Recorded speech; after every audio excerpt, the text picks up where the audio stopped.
All right, guys, this is part 2. So I was doing the last episode talking about the growing pains of maturing as a CrossFit athlete. I think common pitfalls are things that can mess us up along the way. And I had more to say about that, so I wanted to continue that here. And I want to start this with pointing out, I think there's 3 common, I think all kinds of personalities come to CrossFit, but I think I see 3 common kind of personalities. People that are very driven, people that are very competitive, and I would separate those two a little bit. You can go hand in hand, but I think they can be separate. And then people with addictive personalities. I think addictive personalities are attracted to this. I think driven people in a very positive way. I think competitive people find a great outlet for it. And I think with all 3 of those types, that this is a great focus for you to have, but there can be some issues along the way for all of us, and they take a lot of different forms. But what do all 3 of those people want often? They want more. Whether I'm an addictive personality, I'm competitive, so I want to do more to get better. I'm driven, so I just need to do more in life. They want more. And what does that lead to in CrossFit? More training sessions, more reps, more weight, more volume. And that is what we do not need. As I said in the last episode, you don't get to be fit and then pass the test and then stay that way. You're only as fit as what you've been doing lately. If we're going to be fit for our whole life, you can't burn out on what you're doing. And I think burnout with working out is so common because it's so easy to do wrong, do too much of whatever, and then you don't get to do it your whole life. And again, the whole point of this was to be fit for your whole life, be a fit 70-year-old. And so I'm trying to point out things along the way that I think can steal the joy of that or mess that journey up. And one of the common ones that I'll hit a couple times here is comparison. And we're always going to compare. And I don't think working out should be a totally solitary thing, but it does need to be a very personal journey that you're on your own, and finding joy in that on your own. If you're judging always by comparing on Instagram or on the whiteboard and Wattify, yeah, I think that's very likely to have eventually you don't do this anymore when you can't meet your comparison standards with whatever you're comparing to. And then you really lost. We all lost at that point, because even doing it poorly is better than not doing it at all.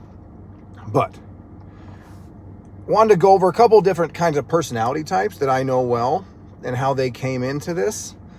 So I'll start with my wife.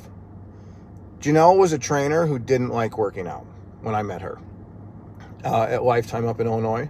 She'd stayed fit her whole life. She just played all kinds of sports and stayed fit. She knew she needed to work out, but she was pretty bored with it.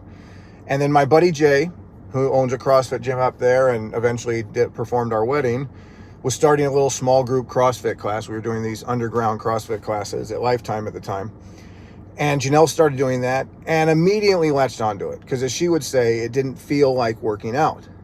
I could just go in and it felt like a sport, go hard, get the work done, and be done with this. And she liked the variety, she liked the intensity.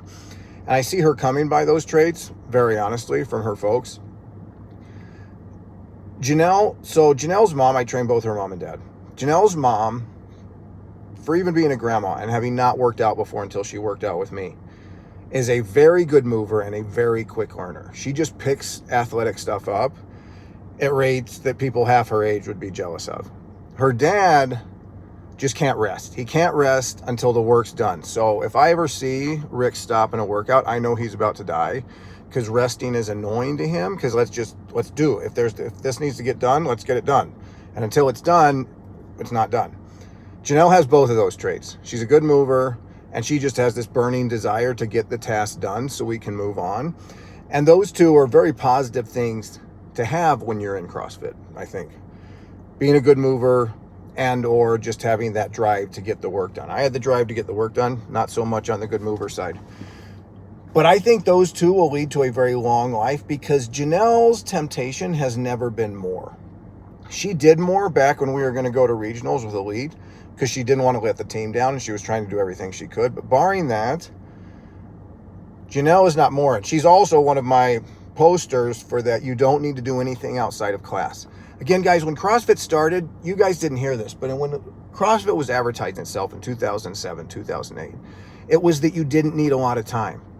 That you can go do this in your driveway for 10 minutes and we can get you more fit than any other way in life. This was what they were preaching. And it's true. And so if 10 minutes is enough, then an hour-long class is definitely enough. You never need more than that. And trying to bite off and get good at everything at the same time, as we know, that's what leads to the burnout. So it just takes patience along the way. But Janelle has pretty much just done class, and as you can see, a very well-rounded high-level athlete. And I would say the only time I see with her a little bit of the joy getting taken away is that comparison to if she's not satisfied with her score for the quarterfinals or something like that. Janelle, either it didn't feel good for some reason, or she didn't meet the standards she'd kind of set in her head. But when she's just working out and just going for the day and doing that workout and riding along, I think that leads to a very enjoyable, lasting pattern because it's a personal journey. But as I'm going to say on the other side of that coin, that it's a personal journey, it's also done best with a group of other like-minded people that are doing the same thing. And that's why the community of CrossFit, and we give lots of lip service to it, but a real community where people are being genuine with each other it ties the whole thing together, that we're all on our own little personal journey, but we're walking next to each other down this path. And I'll say it's a lot nicer. So as I mentioned, Jay, my old college buddy, so how I met Jay, so this is 2 weeks into my first year at Trinity, little school up in Chicago, and I'm looking for my roommate, James Curry. He played on the volleyball team. I was going to go pick him up. We were going to go eat lunch. I walk into the locker rooms at the gym. Jay's in there by himself taking a shower. And I yell to him, "Hey, do you know where James Curry is?" And Jay turns around, walks up to me, totally naked, soaking wet, wraps his arms and legs all the way around me and holds me, then drops off, walks back into the shower, and never says a word. I didn't even know who he was. So I'm standing there soaking wet, having just been hugged by a naked man, and I'm like, so this is what college is going to be like. All right. And of course, Jay and I, after that introduction, became fast friends and are still friends to this day, and like 30 years later. But anyways, Jay and I would kind of just see each other at the gym randomly, because after college, we were both still working out, but we had different jobs, and we'd run into each other. So it was my very personal journey and his very personal journey. But we weren't sharing that with each other. And then Jay got exposed to CrossFit, and Jay has the same kind of personality type as Janelle. He just wants to get the work done. He is super driven. He was always going to work out, but he was a little bored with the normal bodybuilding type of working out. So when he found CrossFit, this was a match made in heaven for him. Like, yes, we get to go hard, just get the things done, and there's all this cool stuff we get to get good at. And Jay has always been a great athlete, but once he convinced me, which was a huge decision for me too, we went to San Diego and got our L1, and then the rest of my life started after that. But once we got to see how this could work in a gym setting for both of us, it's the perfect combination of it's your own personal journey, that you're getting better at your level of fitness, and you're doing that next to somebody else. And that is so much different than how it used to be at the Globo gyms, where it was just a very solitary journey, and that's fine. The addition of this community adds so much joy and fulfillment to this path we're all on together. And that's why Dave Regan, on the last episode, he made a comment about his journey into CrossFit. And I think it's really cool. I want people to get started as early as they can. But for the people that didn't get started with CrossFit till past 40, I think it's so much easier to do it right. If you come into it that age, life has humbled you. You have other important stuff. You have families. You have a wife. You have kids. You have a job. You're seeking this out at that age, and suddenly it is like the fountain of youth. You're doing stuff you didn't think you could do anymore, but you're just finding joy in that journey on your own. And the fact that I get to do it with a bunch of other cool, sexy-looking people is bonus. So I think Dave is a classic example of somebody that came to it later in life, was working out on his own, and still at this point drives 30 miles to the gym because he realized how important the community aspect was. Dave is on that personal journey, that he's just going to be working out and has his own goals. And you guys saw him with the sled push and pull, working as hard as anybody in the gym. But he It can be a little lonely. And I will say, as you get older, your peer group that's doing this with you gets smaller and smaller and smaller. And it can be a very lonely journey. And again, no complaints, because I love it, the path of staying fit, but doing it with that other group of people adds so much reward and fulfillment to it, and will help you keep going longer too.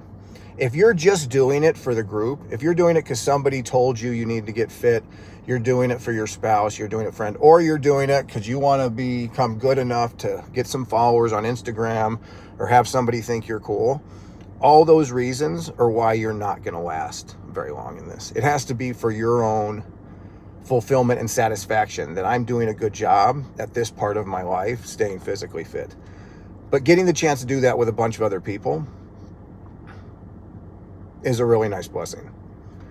So if we don't need more reps, sessions, volume, all that kind of stuff, what can we do more of? From a workout perspective, it's always the grunt work.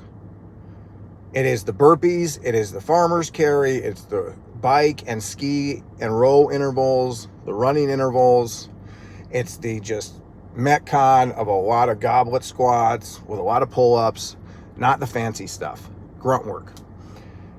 And I will say, Danny, way back in the day when I talked about Danny coming to me and be like, I want to do this, I can be good at this. I'm like, if you're going to be good at this, for the next 9 months, you're not going to get to do any of the stuff you just saw the people at regionals do. You're going to be doing running and burpees and rowing and lots of air squats and sit-ups and push-ups. And I will say, Danny did that for 9 months better than I've had anybody do it. I kept throwing the nastiest workouts at her and she just kept doing them.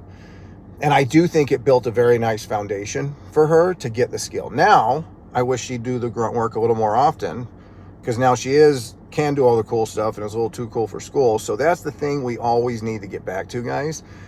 And Ethan has been doing this at the gym. It's been awesome to watch. Ethan has been going over to that damn bike after class and doing some really hard bike intervals after class. And I've been very proud of him. No one sees him do it. He doesn't talk about it. He just goes over there and does it. That is the kind of extra work, if you're going to be doing, that's what you should be doing. The grunt work is what makes you more fit. It broadens your foundation, and you can only get as high as that foundation is deep and wide. And that is built by grunt work. What else can you do more of? Before you ever do one more rep, a little bit more weight, one extra session, sleep, diet, and electrolytes. You've just got to have these things. And you want to get better in the gym, it's not going to come from that extra session as much going to come from that extra hour of sleep. It's not going to come from doing all these crazy skill breakdown movements of the snatch or the ring muscle up in order to get better at those. It's going to come from not eating as much dessert. It's going to come from eating more protein. It's going to come from making sure you're getting electrolytes every day.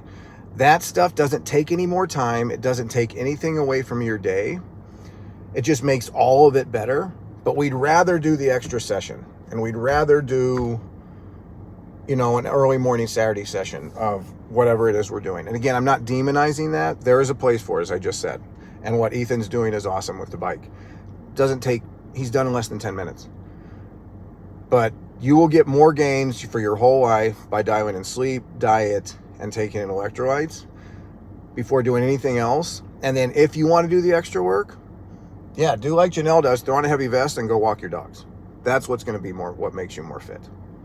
All right, guys, let me know what you think. Right on.